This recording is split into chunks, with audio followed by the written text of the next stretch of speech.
Shailendra first. Boria, well, you've got a point because you're a statistician and you know more than I would know. But having said that, I think the important point today, Boria, is that Jimmy Paji's got out there and actually opened up an issue which is very critical. The second point that I think is... It should have been opened in August, Shailendra. So what? Done it. Actually, Boria, BCCI persisted with on national TV, on behalf of Jimmy Paji, I apologize. But now that we should just move on.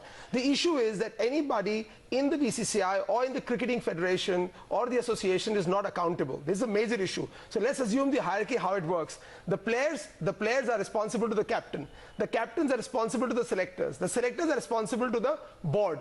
Who is the board responsible to? So when you have failures, are you really in this young nation advocating failure? We are consistently failing for 24 months and nobody's got axed. Good point. No decision maker has got axed. So what are you telling the youngsters of the country? Keep failing, nothing matters, business is as usual. But you'll not deny what I'm about to say.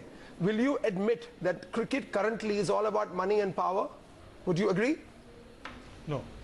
No one's debating that. Okay, excellent. Second question, Boria. Pre-IPL, the entire commodity of cricket in our country, I'm so sorry to call it a commodity, but it was about 1,000 crores, and today it's about 15,000 crores, and the difference is IPL. The commercialization of the sport happened through IPL. The stakes are very high. And it is about money power. And I saw something. The reports on Dhoni that he should resign are very relevant. Any athlete, he's just human. He must be upset about the fact that he's not in good form and not doing well for the country, particularly with England in India.